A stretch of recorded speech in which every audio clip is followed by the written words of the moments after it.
Olá, queridos amigos, estamos de volta para a nossa aula sobre o que é o Espiritismo, usando o livro do mesmo título, O que é o Espiritismo, escrito por Allan Kardec. E vamos fazer uma recapitulação da aula passada, né? Na qual o visitante vem e fala o seguinte: do ponto de vista das questões científicas, né? Qual é a utilidade de a gente falar com os espíritos? É melhor falar com os homens ao invés dos espíritos. E aí a Kardec diz assim: os espíritos não estão encarregados de trazer-nos a ciência já feita. Não adianta você pensar que é um meio fácil de saber de tudo, né? De tudo descobrir. Aí você vai estar chamando os espíritos que são os frívolos, os espíritos zombeteiros, os espíritos que não querem nada com o trabalho. Porque Deus quer que a gente trabalhe, é por isso que ele deu o cérebro pra gente, para que a gente exercite nosso pensamento, né? E através desse exercício que a gente vai adquirir a ciência, vai adquirir as descobertas, né? Ele não deu o cérebro para fazer a gente conhecer tudo que seja que os espíritos querem que a gente conheça. Não, ele deu o cérebro para a gente estudar, trabalhar, né? E ter o mérito dentro das nossas descobertas. Então, ele também disse assim que os espíritos não quer que a gente conheça o que deve ser oculto ou nos revelar as coisas antes do tempo próprio. Por quê? Porque imagina, você vai revelar uma coisa que a pessoa não vai compreender nada, né? Não adianta você querer ensinar para uma criança o que uma pessoa na universidade está aprendendo, né? Coisas complexas, a criança não vai entender. E nem mesmo revelar a fortuna, a sorte, né? A buena dicha, certo? Assim, onde está um tesouro escondido. O espírito não está para isso, né? O espiritismo é uma ciência de observação e não uma arte de adivinhar a sorte, de especular, né? O que a vizinha está fazendo, o que o vizinho quer fazer, etc. Bom, ele tem o fim de conhecer o estado das individualidades do mundo invisível, conhecer esse mundo, essas revelações que nos prendem a elas, né? Essas individualidades, a sua ação oculta sobre o mundo invisível, e não para tirar qualquer vantagem material, né? Vantagem financeira, ganhar dinheiro com isso. Assim como, por exemplo, uma pessoa estuda o costume de um povo desconhecido. Você vai estudar o costume do povo árabe, do povo judeu, do povo alemão, do povo japonês, etc. e tal. E os espíritos frívolos estão sempre dispostos a falar sobre tudo. Então, se você quiser fazer perguntas, né, superficiais, perguntas materialistas, você vai ter resposta. Só que vai ser uma resposta mentirosa, uma resposta falsa ou algo que você quer ouvir. Eles vão dizer exatamente aquilo que você está querendo ouvir e não a verdade, ok?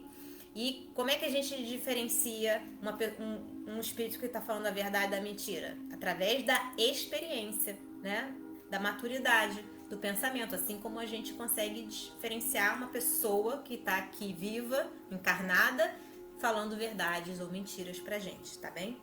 E agora a gente vai entrar na utilidade prática das manifestações, quando o visitante vem e fala assim: admitamos que a coisa esteja comprovada. O espiritismo reconhecido como realidade. Qual a sua utilidade prática? Para que serve isso?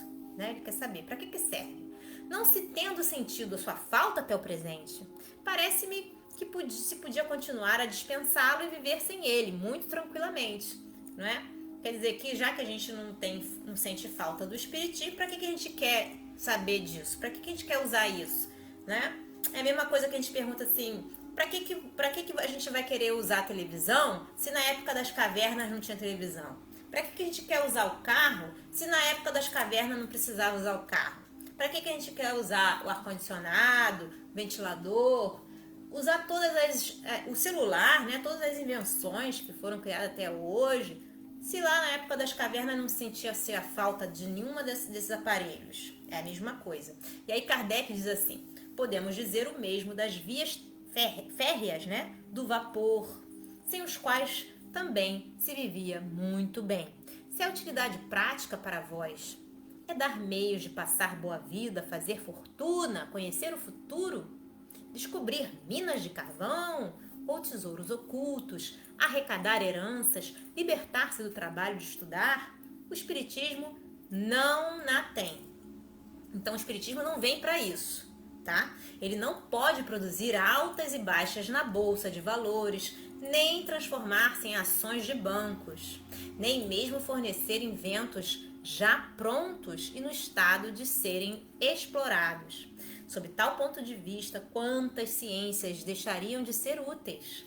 Quantas delas não oferecem vantagem alguma comercialmente falando?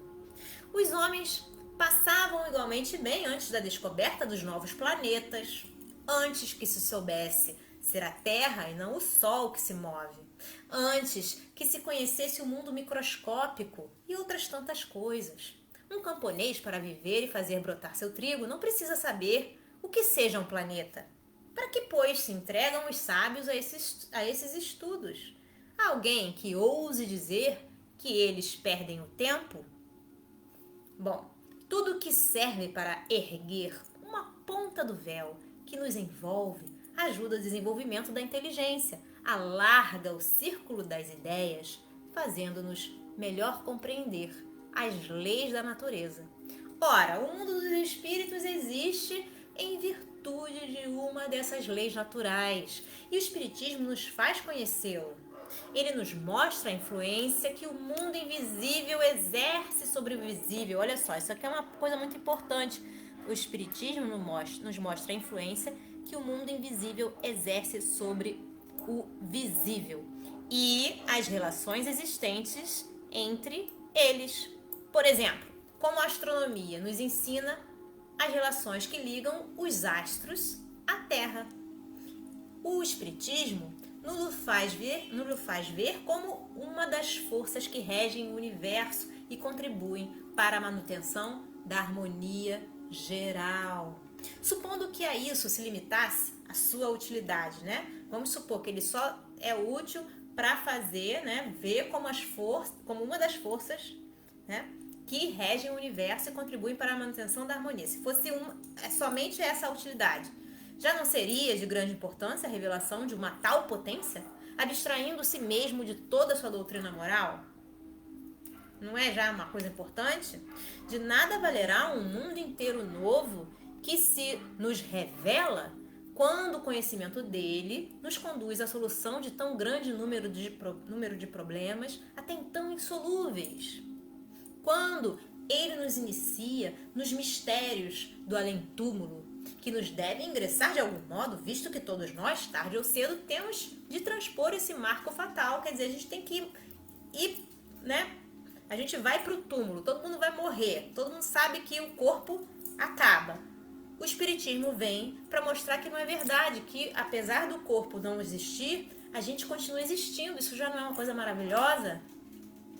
O espiritismo possui, porém, outra utilidade mais positiva. Então, além disso, ele tem mais coisas. É a natural influência moral que exerce. Ele é a prova patente da existência da alma, da sua individualidade depois da morte. Quer dizer que você continua sendo o mesmo, você não vai perder a sua essência, da sua imortalidade. Nós somos seres imortais, a gente não morre. Olha que maravilha, da sua sorte futura, do que vai acontecer com você no futuro. Isso é muito importante a gente saber. É, pois, a destruição do materialismo, quer dizer que não vale a pena a gente se apegar às coisas materiais, a dinheiro, né? As coisas que o sucesso financeiro, né? O sucesso, ser a pessoa mais importante desse mundo. O espiritismo vem dizer que isso não vale de nada. Né? O bom é você compartilhar com seus amigos, você amar a todo mundo, amar os inimigos, os amigos, a família. Isso é uma coisa muito importante. E ele vem dizendo isso não pelo raciocínio, mas por fatos.